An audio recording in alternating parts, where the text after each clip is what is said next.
Wouldn't be Ryan the Great, and today we are back with some SummerSlam predictions, guys. So we're back with WWE content, and yeah, thank God this is happening because there is no other content to report on. I mean, we could report on UFC, but that fight nights this weekend, we have a lot of fights though. We have a lot of combat sports this weekend. Friday we have SmackDown and PFL. I don't watch PFL like that. I kind of just watch it just to watch it. I don't really follow it like that. But then Saturday, we have boxing. We have Terrence Crawford. We have UFC Fight Night. And then we have SummerSlam. So we have a busy, busy weekend when it's coming to combat sports. And I'll be predicting WWE.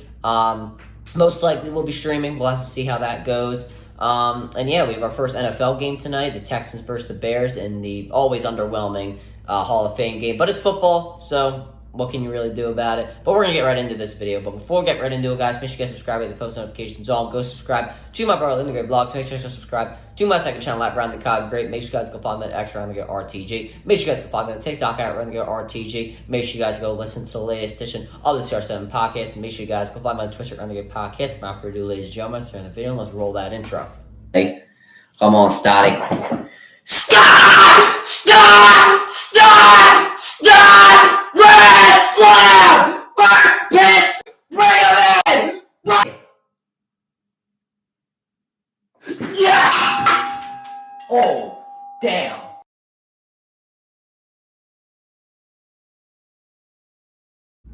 Alright, let's go in the video. So, starting off, Braun Breaker versus Sami Zayn for the Intercontinental Championship. This is a rematch after Braun Breaker could not successfully win the title over Sami Zayn at Money in the Bank. So, I'm going to take Braun Breaker to win.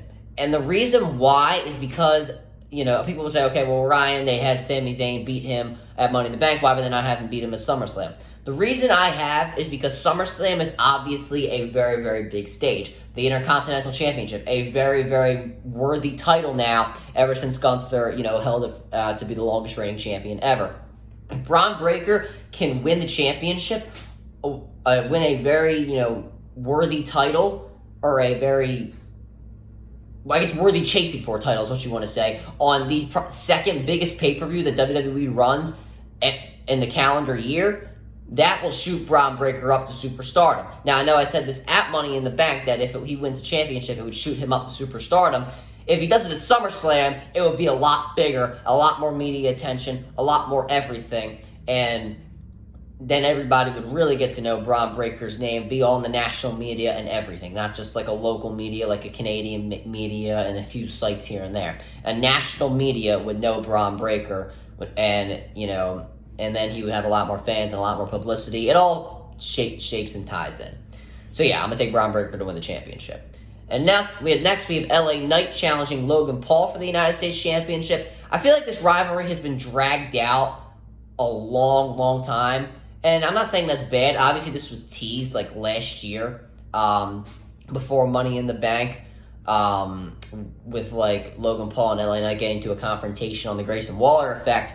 But now we're finally getting a one-on-one match between these guys, and this time gold is on the line, United States Championship. So yeah, we've seen this rivalry for a long time, finally culminated at this event. And I think I said this at WrestleMania, but this time I really believe that the WWE has just kind of had it.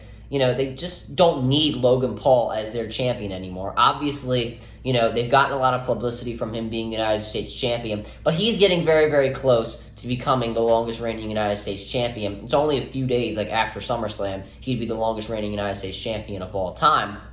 And a guy that, is going to, consider with a very long title reign to have only had 2 title defenses, not counting SummerSlam, this upcoming SummerSlam, and having him as the longest reigning United States champion just doesn't look good for the product, in my opinion. LA Knight, obviously, his popularity, I don't think it's taken a hit. Maybe it has taken a little bit because there obviously are, guys that have, really shot into superstardom. Guys like Jey Uso, Drew McIntyre, even though he was a main eventer before that, he's really gotten his name out there. There are a lot of guys that have really stepped up to the plate and gained a lot of popularity in the past year or so. LA Knight, I don't think he's fallen off. Do I think as many people are talking about him? No. And also, I feel like the United States Championship is just a championship to have LA Knight have to keep him, I don't want to say relevant, but keep him in the picture, while Cody Rhodes is most likely going to be facing Randy Orton at, for the probably Bad Blood and other pay-per-views beyond that. So I think that this is a good one. This is a good championship for LA Knight to hold. And, yeah, keep his popularity up, and it just makes all the sense in the world. Up next, Nia Jax challenging Bayley for the WWE Women's Championship. Bayley has not had the greatest run. People were very excited, including myself, when she beat Io Sky to become the women's champion. But her reign has just been, I feel like, on the back burner. Like, no one's really talking about it. No one's really paying attention to it. Then again, the women's division on SmackDown has not been paid attention to as much as, like, the women's division on Raw. So obviously, the really big storyline over there with Rhea Ripley and Liv Morgan that we'll get into in just a second. So yeah, Bayley's reign, not that, nothing really noteworthy. Nia Jax obviously won Queen of the Ring, so that means she challenges Bayley for the championship. I just can't see Nia Jax winning, though. Like, I know a lot of people are taking her, and for good reason, because she's gotten a really strong push, and, she's done, WWE higher-ups think she's done really well in her time back in the company. I don't really see that, but they can have their opinions. But I'm going to take Bayley. I'm going to take Bayley because if Tiffany Stratton is going to cash in and Nia Jax is going to be a transitional champion, why would a heel cash in on another heel? Now, I know Triple H likes to do babyface, heel versus heel, which is what he's kind of trying to do with Rhea Ripley versus Liv Morgan. But obviously, obviously in that storyline, it's going to turn out with Rhea Ripley becoming a babyface. I can't see either Nia Jax or Tiffany Stratton becoming a babyface off this. I also can't see Tiffany Stratton cashing in at SummerSlam because it feels like you're just recycling Io Sky from last year, which actually would be kind of ironic because, Bayley cashed in, helped Io Sky cash in last year at SummerSlam, then she would be cashing on this year at SummerSlam. That would be pretty ironic, but I don't think it'll happen. But, I mean, I just can't see it happening. I can't see the titles changing hands. I see Tiffany cashing in probably later down the line. Maybe she has like an Austin Theory type of run with the contract, obviously successfully cashing. I can't see her not successfully cashing in. But I just can't see Nia Jax winning and then having her transition to Tiffany as champion, which heel versus heel with no payoff to it doesn't really make that much sense to me. Anyway, next one. Rhea Ripley challenging Liv Morgan for the Women's World Championship. Obviously, the Women's World Championship is a title that Rhea Ripley never lost. So she's challenging Liv Morgan for the championship. And I feel like this is pretty obvious. Everybody's taking Liv Morgan. I'm gonna jump on that train as well. Now I feel like the plan was always for Rhea Ripley to lose to Liv Morgan at SummerSlam. That kind of would culminate their revenge tour. Maybe you have Liv Morgan lose to Rhea Ripley once, then have her win at SummerSlam. I don't really know how it would have happened, but I feel like the plan was always to have her lose at SummerSlam to Liv Morgan. So yeah, it would just make all the sense to have her win here, even though Liv Morgan's going to be walking in as Women's World Champion. Now, I feel like a lot of people are taking Liv Morgan, and then this will make Rhea Ripley babyface after, this loss, because obviously there's probably going to be a way for her to lose. You don't want to see Rhea Ripley lose clean. That doesn't ruin, but it hurts her credibility in some way, shape, or form. So people are debating whether Finn Balor or Dominic Mysterio is going to turn on Liv Morgan. Now, obviously, Finn Balor could turn on Liv Morgan. If you guys haven't heard, when the Judgment Day Clubhouse got damaged, Finn Balor's name was the only one not crossed out on the Judgment Day poster, which leads fans to believe that Liv Morgan has been working with Finn Balor this whole time. Now, they did have a partnership back in 2022, I believe. I didn't really watch wrestling that much at the time. 2022 with AJ Styles, where they were facing the Judgment Day. And obviously the reason for Dom, turning on Rhea Ripley is because he wants to be in a relationship with Liv Morgan. And he's just playing Rhea Ripley right now. And obviously he went all over the top with, the I hate you, Liv, and all that sort of stuff. So people are debating whether it's going to be Dom or Liv, or Dom or Finn to turn on Rhea Ripley. Why not both? It really doesn't make that much sense to have it doesn't really make that much sense to have Balor. I mean, it kind of makes sense for Balor to turn on Priest, but also doesn't at the same time. Because I don't know. I feel like the way because I feel like Gunther wouldn't need Finn Balor's help, and I feel like the casual fan, the hardcore fans kind of know that Gunther doesn't need his help. Liv Morgan might need more help than Gunther to win, and that's why Finn Balor would rather help her than Gunther. I feel like that makes a lot of sense.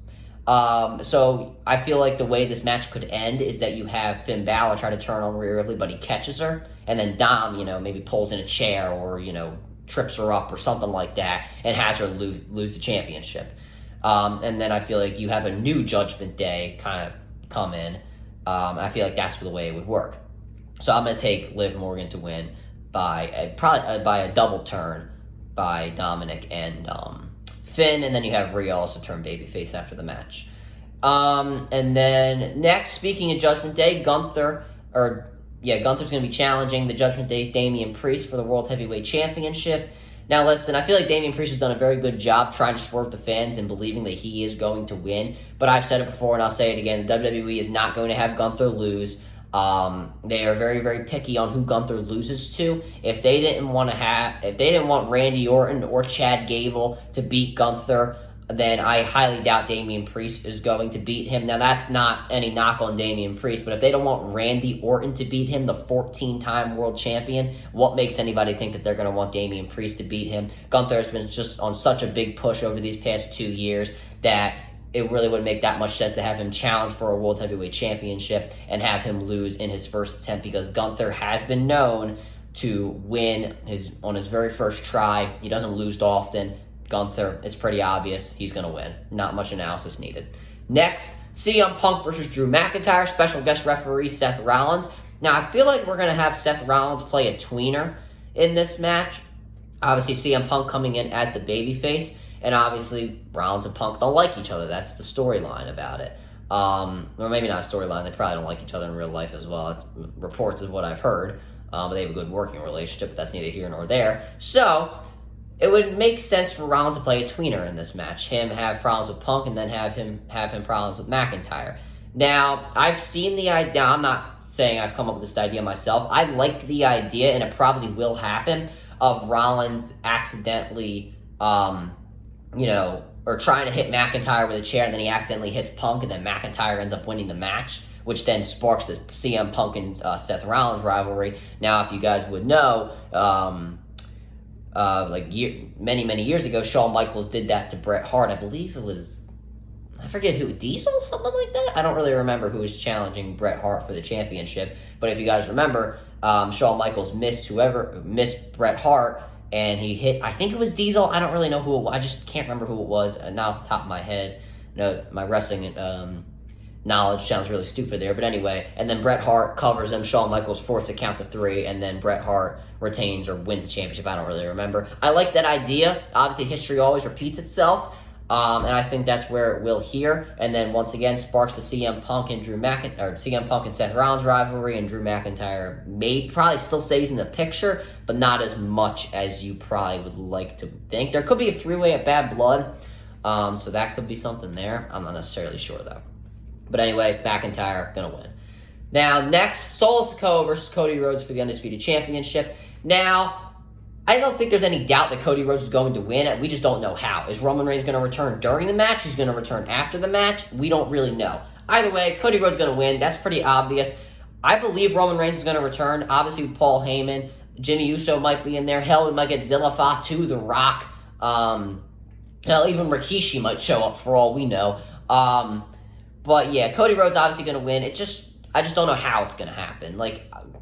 Could Jey Uso even show up? We know Roman's going to show up with Paul Heyman. Jimmy Uso most likely. Actually, they said Jimmy could show up on SmackDown to cost the Bloodline the tag team championships. Then he shows up with Roman on Saturday to confront Solo and his Bloodline in the ring. You could also see Jey. Maybe hell, even Sami Zayn could show up. We don't necessarily know. But either way, there's many different combinations you could throw out there. But at the end of the day, the guarantee is that Cody Rhodes wins, Roman Reigns, Paul Heyman, and Jimmy Uso show up. Anything else is, you could just decide amongst yourselves.